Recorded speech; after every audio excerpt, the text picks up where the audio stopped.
You know that feeling, the one that's so familiar, but you just can't quite put your finger on it? Well, today we're going to talk about exactly that. We're exploring the invisible weight of mental exhaustion. I mean, really think about it. Have you ever had one of those days? You didn't leave the house, you didn't do anything you'd call productive, and yet when your head hits the pillow, you feel utterly, completely drained.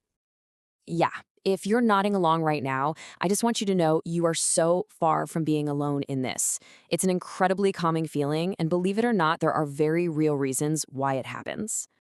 So, let's dive right into the heart of this.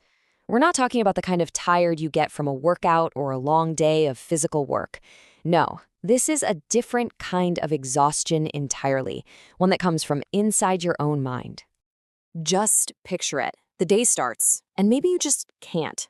You scroll on your phone, you think about the 100 things you should be doing, and as the hours just drift by, you somehow feel even more tired than when you woke up. It's so confusing, isn't it? Because you haven't actually done anything. And that right there brings us to our first really crucial idea.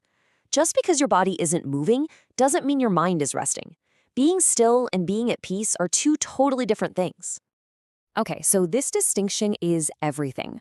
Doing nothing can actually be incredibly exhausting. Your body's on the couch, sure, but your mind is off to the races, running a marathon of worries, replaying conversations, and feeling guilty.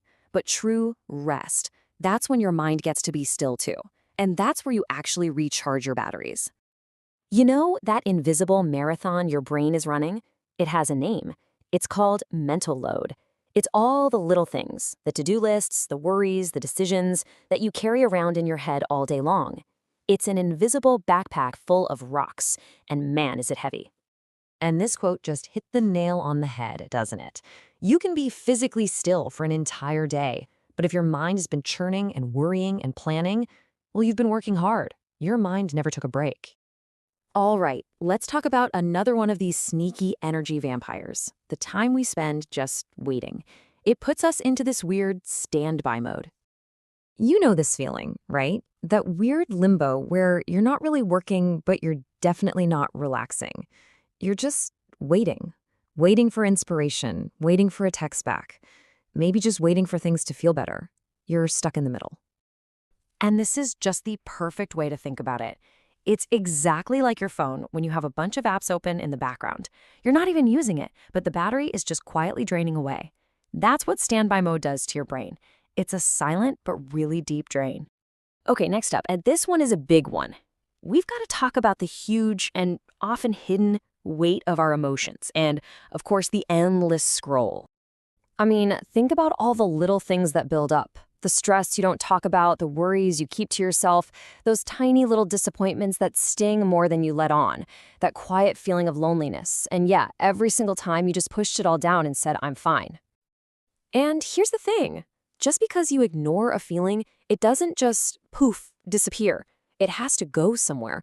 So it gets stored inside you, taking up space and burning through your energy reserves. So on top of all that internal chaos, you've got the outside world bombarding you. Even when you're just sitting there, your brain is processing endless notifications, super fast videos, and just constant noise. It's complete overstimulation. You know, it's kind of like eating junk food all day long. You might feel full, but you're not actually nourished.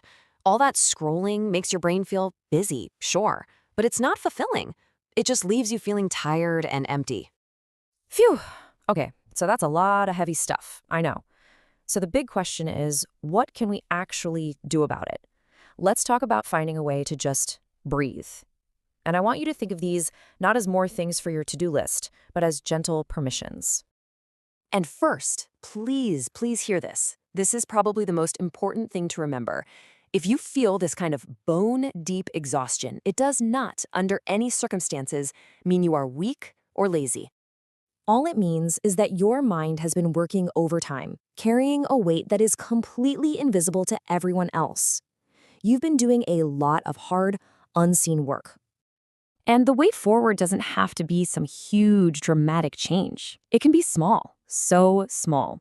A quiet walk outside, a slow stretch right where you are, just putting your phone in another room for 10 minutes, having a real talk with someone you trust, and maybe the most powerful one of all, giving yourself permission to actually rest and not feeling guilty about it.